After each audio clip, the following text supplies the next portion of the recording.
The last one we're discussing today is the Vancouver Titans. Dum, dum, dum. I've got them at 7. You two got them at 6. Yes. Vancouver Titans have definitely made some changes this year, but I think everybody agrees that, at least here, agrees that overall the changes combined with the improvements other teams have made gets them a net loss over the year. Added Fissure at main tank. No more Bumper. Added No more. Jae Hong behind Twilight for probably way too much money. That's where the Vancouver Titans are at. They've definitely changed up their coaching a bit too. Obviously, with Harsha down in Houston now for the Outlaws.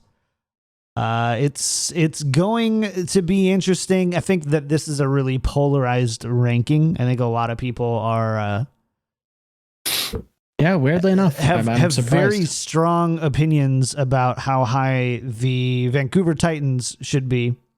But Yiska, tell me why not? Okay, so here's the thing. In my rankings, if you go on GG Intel and check my power rankings for the 10th to 6th, I tell you straight up, I don't think they're a 6th average team.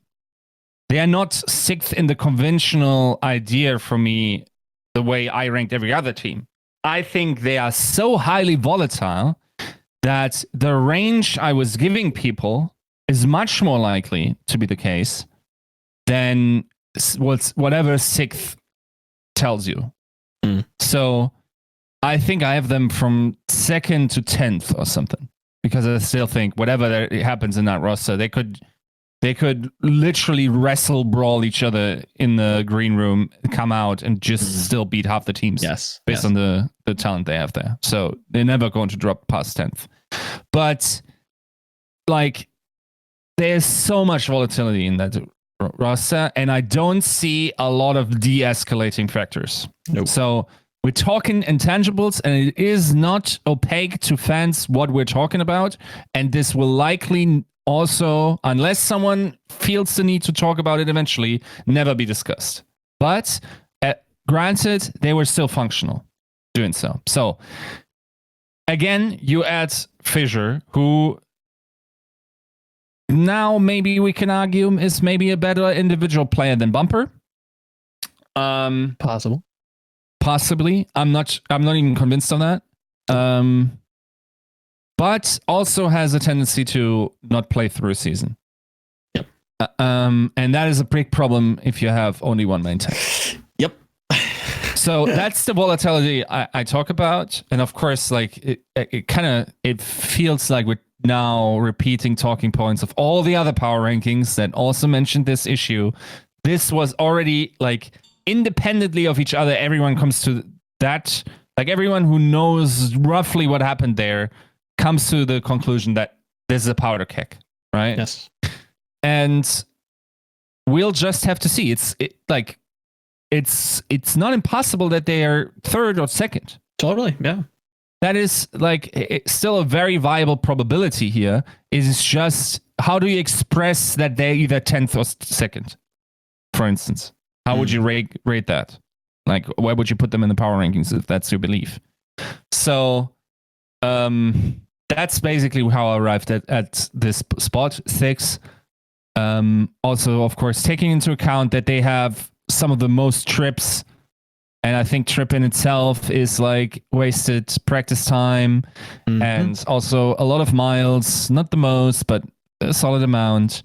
And combined with all of that together, it's just like a concoction of absolute chaos that could strike out positively and they finish 2nd, or they could seriously bottom out this season. And I know that's almost like heretical to say for a team that looked so dominant last year, but when you have everything points, every little detail, you have, their owner / GM Steve going out and saying that they value teamwork and team play over a lot of other things. They weigh it very highly.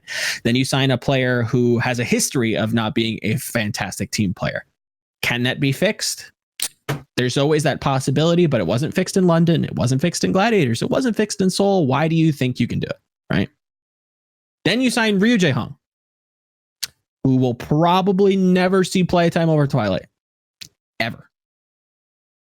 Maybe alongside of him, if there's a meta that calls for double flex support, sure. I think that's fine. Can Ryu Jae-hong be that glue guy behind the scenes? Maybe. I find it very hard to believe that Seoul would let that person go. Another team, another franchise that will shell out for people who are valuable. If Ryu Jae-hong was valuable, why did they let him go? Just like this is public knowledge. Like, just like to think back, Jae-hong was not a calming influence on Lunatic High whatsoever. No. He was the opposite from he's what we've heard. He's a rally and amp almost too much. Yeah. And if you have people that already are on edge due to travel, due to internal team struggles that have been going on for a while, again, I look at Tizzy and I go, hey, why is Tizzy being subbed in for playoffs? This is a very Fissure situation. Seems very Fissure-like, you know? You have Bumper being removed going into playoffs. You have Fissure being removed going into playoffs. Now you have iRemix. Now you have Tizzy. Why is that? I don't think I don't think scrims make that up, right? There's problems with this team that have not been properly addressed. I look at the coaching staff. I look at the management. How do you fix this team going into the midseason when they inevitably mess up and explode? I don't know.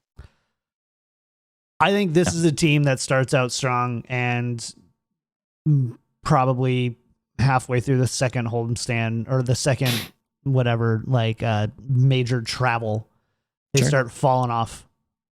The wheels start coming off the tracks. I mean, we know like Pejian is not super highly spoken of. I don't trust that the head coach right now is in a position that he actually has full control over these. Oh no, not at all. We'll call them superstars.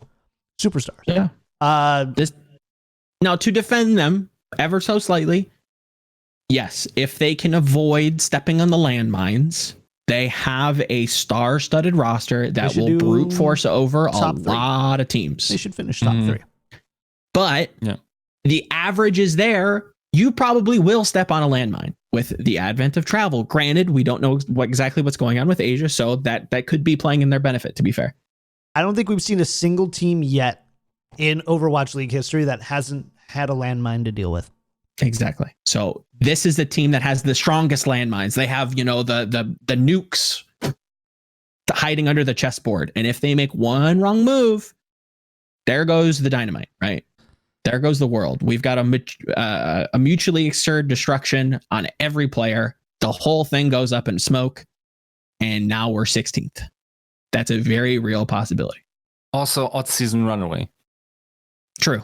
Not that it matters, really, realistically. if you're going to be,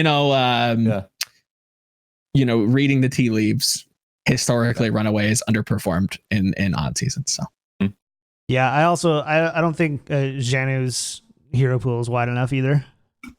Nope. See that really I don't know about that. I really do kind of. It's not that I disagree. I do kind of raise an eyebrow because he has played Wrecking Ball in the past. So. Is it the right heroes? I don't know. Possibly not, but I do wonder if we see Wrecking Ball if he doesn't start. I don't know. If he doesn't start? Yeah, like if he doesn't like start as like main tank. Like if it's going to be like Wrecking Ball and like a flex tank, he could be that Wrecking Ball. Granted, we did see Fissure play Wrecking Ball for Seoul on some select control maps, but I don't know. You could put Somunsu on D.Va if there's like a D.Va Wrecking Ball. I think he'd be fine at D.Va. It's tough. People are talking about low hit scan. I agree. Stitches talk about washed. It's quite washed. Somunsu again, workhorse of the team. I think he's going to do whatever it takes to try and keep this team together. God bless him, because he's got his work cut out for him. Twilight's a stud. Slime's a stud. Yeah. If they can get Fissure to work again. Fantastic main tank, but that is a tough task. Yep, that's not a bet I want to take. Oh, not at all. I would bet that this team does especially poorly. with the interesting thing is if this is what the roster looks like and there's nothing to there's no safety net, right? No, You know, no. Gladiators Soul Dynasty had a safety net where Fissure's not working out. We're gonna make the change. And they did, and they didn't do as well. But okay, let's see now if they didn't make that call, right? What's that going to look like?